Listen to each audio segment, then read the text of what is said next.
ሰላም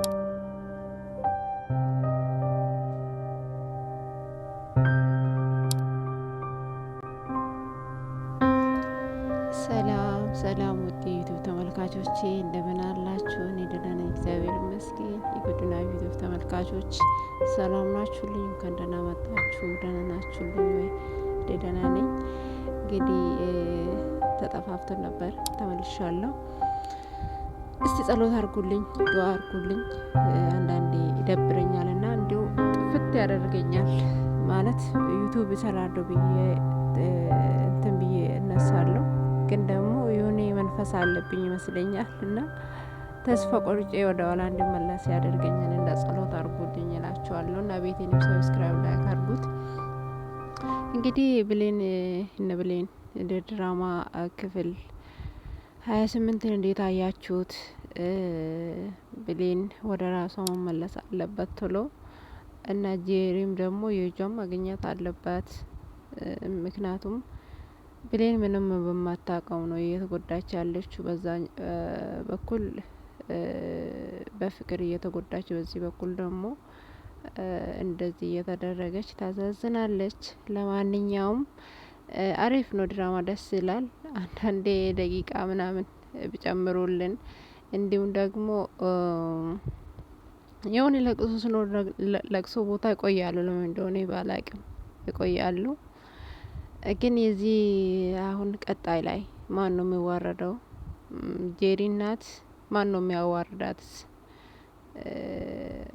አያታቸው ትልቋ ሴትዮ ናት ወይስ ሲፋን ወይ ደግሞ ትንሽዬዋ ልጅ? በጣም ብልጥ ናት እች ልጅ፣ ግን ተመችታኛለች። ለማንኛውም በቀጣይ ክፍል እስክንገናኝ ድረስ እባካችሁ ቤቴን ሰብስክራይብ አድርጉልኝ፣ እስቲ ላይክ አድርጉልኝ ቤቴን እና ድራማ ከወደዳችሁ ከዚህ በኋላ ሀሳብ አስተያየታችን እንቀጥልበታለን። በሌላ ቪዲዮ በቀጣይ ቪዲዮ እስክንገናኝ ቀጥሎ ያለውን ቪዲዮ በደንብ አድምጡት፣ ይጠቅማችኋል። ሰላም ቆዩልኝ። ወደ ቪዲዮ እናልፋለን። በጣም የምትጨነቁ ሰዎች ማለት ነው፣ አንድ ነገር ልንገራችሁ። እግዚአብሔርን ነው ምላችሁ። እኔ ከመታመሜ በፊት በጣም ነበር የምጨናነቀው። ምንድነው የጎደለኝ? ምንድነው የሆንኩት? እንዴት ከጓደኞቼ በታች ልሆን እችላለሁ? እግዚአብሔርን ነው ምላችሁ። በጣም ነበር የምጨናነቀው ከመታመሜ በፊት። ምን ተፈጠረ መሰላችሁ? በጣም እንቅልፍ አበዛለሁ። ያው ይሄ ኩላሊት እጥበት የጀመርኩት አሁን 6 አመት ሆኖኛል። ግን ከዛ በፊትም የኔ ኩላሊት ፌል አድርጎ ነበረ ሳይታወቅ እና ኩላሊት አንዱ ምልክት እንቅልፍ ነው። ሁለተኛ ምልክት ደግሞ ድካም ነው። እና እነዚህ ምልክቶች ደግሞ እኔ ላይ ይታዩ ነበረ። በተለይ እንቅልፍና ድካም፣ በቃ ምንም ሳልሰራ ድክም ነው የሚለኝ። ምንም ሳልሰራ ጧት ተነስቼ በድካም ነው የምነሳው። በፊት ሳልታመም በፊት ነው ምላችሁ። እንቅልፍ ጭራሽ ጧት መነሳት አይታሰብም። እንቅልፍ በጣም እንደ ውሃ ነበር የሚጠማኝ እና በቃ እግዚአብሔርን በጣም አማረው ነበረ። ለምን ምን አረኩኝ? እንዴት ከጓደኞቼ በታች ታረገኛለህ? እግዚአብሔርን ነው ምላችሁ። በእርግጥ ይሄ ለእናንተ ቀልድ ሊመስል ይችላል። እኔ ያለፍኩት መንገድ ግን በጣም ትልቅና በጣም የእውነቴን ነው በጣም ውስጤን የጎዳኝ ነገር ነበረ እና ጓደኞቼ 12ኛ 11ኛ ክፍል እየተማሩ እኔ ገና 9ኛ ክፍል ነበርኩኝ። ያስቡት፣ የኔ ጓደኞች ማለት ነው። እና ቤታችን በመጡ ጊዜ በቃ አፍራለሁ። ስለ ትምህርት እንዳይወራ፣ ክላሳቸው ስንት ክላስ ስንተኛ ደረጃ ትምህርት እንደሚማሩ እንዳይጠይቋቸው ምናምን አደርጋለሁ። እግዚአብሔርን ነው የምላችሁ። ድንገት ደግሞ ከተጠየቁ የእውነት እኔ በቃ ሽምቅቅ ነው የምለው በጣም እና ብቻ በጣም ቤተ ክርስቲያን ሄጄ በጣም አለቅሳለሁ። በጣም ቤተሰብ አያቅም እንደዚህ እንደምሆን፣ ይሄ እየተሰማኝ እንዳለ ቤተሰብ አያቅም። በቃ አለቅሳለሁ ቤተ ክርስቲያን ሄጄ። ለምን ጌታ ሆይ ምን አደረኩኝ? 9ኛ ክፍል 2 ነው የወደኩት እና ሳስበውላ እንትን በቃ አልቅሽ ነው የሚለኝ ያ ጊዜ ሳስበው። የእውነት ነው የምላችሁና ያለ ማን ነው 2 የወደኩበት ምክንያት 9ኛ ክፍል አንደኛው እንኳን መምህሩ አስተማሪያችን የማይሆን ነገር ሲለኝ ነው ያቋረጥኩት መሀል ላይ። አንደኛው ግን ወድቄ ነው እና 9ኛ ክፍል ማንም ብዙ ተማሪ አይወድቅም ማለት በጣም ዝም ብሎ ሰነፍ ተማሪ ሆኖ ካልሆነ በስተቀር አይወደቅም 9ኛ ክፍል እና እሄዳለሁ እተኛለሁ። የወደኩበት ምክንያት ልንገራችሁ። እሄዳለሁ እተኛለሁ፣ ሌላ አልሰራም። በቃ የሚጻፍ ነገር ካለ ምናምን ጓደኞቼ እንዲጽፉልኝ አደርጋለሁ፣ ለምኜ ምናምን እንዲጽፉልኝ አደርጋለሁ ምናምን። ከዛ በስተቀር በቃ እሄዳለሁ እተኛለሁ። ምንም መከታተል የሚባል ነገር የለም። አልከታተልም፣ ትምህርት አልከታተልም ምንም። በቃ በጣም በተለይ የመጨረሻ ሰዓት እንቅልፍ እንደ ውሃ ነበር ሲጠማኝ ነበረ እና ፌል ባደረገ ጊዜ ይውላችሁ የዘመናት ጥያቄ ነው የተመለሰልኝ።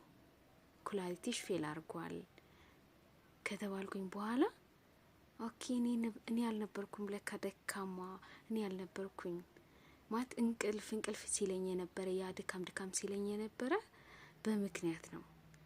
እኔ ያልነበርኩም እኔ የራሴ ድክመት መስሎኝ ነበረ። በቃ እኔ በተፈጥሮዬ ደካማ ሰው ነኝ ብዬ ነበር ማስበው። ደደብ ልጅ ነኝ በቃ የሆነ ያ አስተሳሰብ እስካሁን ድረስ ምንም ሊፋቅልኝ አልቻለም እግዚአብሔርን። እና ከዛ ግን ክትትል ጀመርኩኝ፣ ኩላሊት እጥበት ጀመርኩኝ ምናምን። ከዛ በፊት ያላረኳቸው ነገሮች ነው አሁን እያረኩ ያለሁት። የሚገርማችሁ ነገር ማለት ከዛ በፊት በጣም ድብርት ውስጥ እገባለሁ። ከጓደኞቼ ጋር እንደዚህ ዘንጦ መውጣት ምናምን፣ በዓል ሲሆን ልብስ ተገዝቶ ጸጉር ተሰርቶ ምናምን እንደዛ የሚባል እንትን የለኝም። በቃ ድብርት ውስጥ ነኝ። ደብሮኝ ነው የምውለው። ደብሮኝ በቃ ድብርት ውስጥ ነኝ እስከዛ። እና አሁን ግን ከታመምኩኝ ወዲህ ግን በቃ ያ ምክንያቱን ስላወቅኩት ጥያቄ ስለተመለሰልኝ በቃ እግዚአብሔርን ማመስገን ጀመርኩኝ። ከታመምኩኝ ወዲህ ማለት ነው። አስቡ፣ እግዚአብሔርን ነው የምላችሁ። አሁን እናንተ በቃ ይሄ ምን ሆኜ ነው እንደዚህ እኔ ምን አርጌ ነው ምናምን የምትሉት ነገር የሆነ ቀን ምላሽ ይሰጣችኋል እግዚአብሔር። ጠብቁት። ራሳችሁን እንዳታጠፉ፣ የሆነ ነገር መጥፎ ውሳኔ ውስጥ እንዳታገቡ። የዛን ሰዓት ማለት ነው እኔ ራሴን ማጥፋት አስቤ አላቅም። በርግጥ ግን በቃ ሁሌ ሳላለቅስ ውዬ አድሬ አላቅም። እግዚአብሔር ነው የምላችሁ። ሁሌ ነበር ማለቅሰው። ሁሌ በቃ ስተኛ እንደ ምግብ ነው የምላችሁ። አልቅሼ እተኛለሁ። ጌታ ሆይ ምን አርጌ ነው? ለምን? ጭራሽ ጓደኞቼ ኮሌጅ ገብተው በጣም ባሰብኝ። በቃ ብቻ የሆንኩኝ ብቻ ምን ልላችሁ ፈልጌ ነው። መልስ ይሰጣችኋል እግዚአብሔር፣ መልስ ይሰጣችኋል እግዚአብሔር፣ መልስ ይሰጣችኋል። እሺ ታገሱ። እናንተ ማድረግ ያለባችሁን ነገር አድርጉ። እኔ የዛኔ ለቤተሰቦቼ ነግሬያቸው ቢሆን ይሄ ሁሉ ባልመጣ ነበረ። የዛኔ ታይቼው ቢሆን ፌል ባላረገ ነበር። ኩላሊት በጣም ቀስ እያለ ነው የሚብላላው። የኔ አሁን ዶክተሮች ሲነግሩኝ ሳይዟ በጣም ትንሽ ሆናለች፣ ተበልታለች በጣም። ቢያንስ ከዛሬ 6 አመት በፊት ነው ዲያሊሲስ የጀመርኩትና የዛኔ እንደነገሩኝ ዶክተሮቹ እንትን ብለውኛል። ይሄ ከዛ ከ6 አመት በፊት ነው ምላችሁ ዲያሊሲስ ሲጀምር እና ከዛም በፊት 11 አመት ነው 11 አመት ቢያንስ 11 አመት በፊት ነው ኩላሊትሽ ፌል ማድረግ የጀመረው ብለውኛል። እና ምን ልላችሁ ፈልጌ ነው፣ እባካችሁ እግዚአብሔርን እናንተ ማድረግ ያለባችሁን ነገር አድርጉ። እሺ ዝም አትበሉ። የሆነ ነገር እየተሰማችሁ ከሆነ በተለይ በሕክምና ዙሪያ እንደዚህ ልቤ ምናምን ጉበቴ እንደዚህ እያመመኝ ነው ምናምን እንደዛ ብላችሁ ዝም አትበሉ። ታዩት። ቢያንስ በአመት አንዴ ቼክ አርጉ ሕክምና እና አንዱን ወይ ጉበታችሁ ወይም ኩላሊታችሁ ወይም ደግሞ ልባችሁ ሊድን ይችላል በዚህ ምክንያት እና እንደዛ ነው። እና አሁን እንደዚህ በጣም ደስተኛ የሆንኩበት ምክንያት በቃ እንደዛ ነው። ያ ጥያቄ ስለተመለሰልኝ ነው። አሁን እታገላለሁ ደህና ለመሆን፣ ነገን ለማየት፣ ጤነኛ ለመሆን እግዚአብሔር ይመስገን።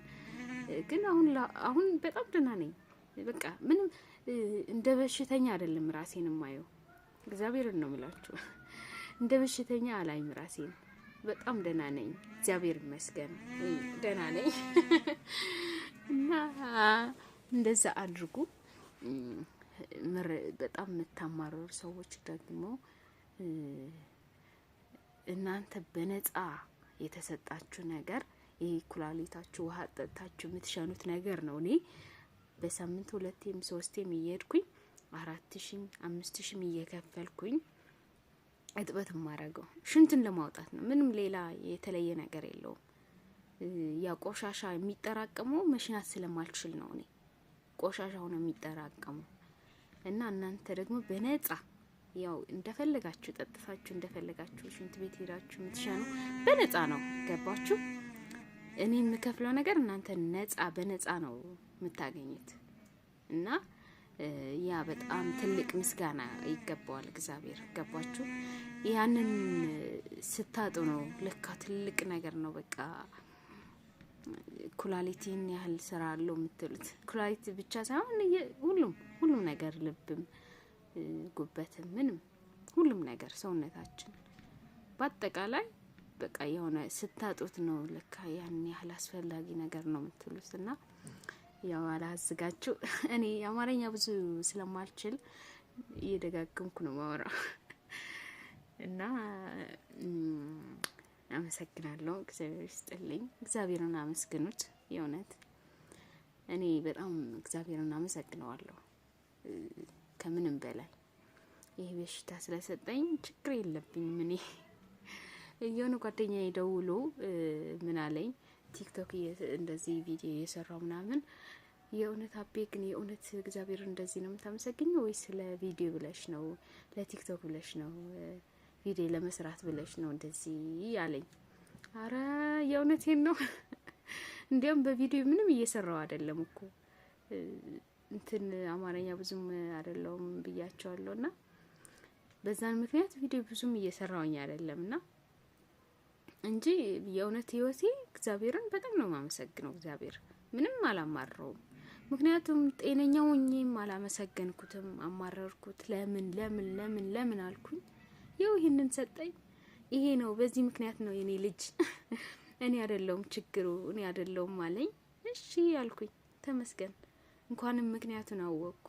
እንኳንም እኔ ደደብና ሰነፍ ልጅ እንደሆንኩኝ አልሞትኩኝ። እንደዚህ እኔ ለራሴ ጥቅመ ቢስ አርጌ ነበረ ማስባት እኔን ራሴን እና እንደዛ ሆኜ እንኳንም አልሞትኩ። ሳማረር እያማረርኩ ባለውበት እንኳንም አልሞትኩኝ። እግዚአብሔር ይመስገን። እግዚአብሔር የሚሳነው ነገር የለም። ለወደፊት ደግሞ ይሻለኛል ከእግዚአብሔር ጋር እና ወዳችኋለሁ።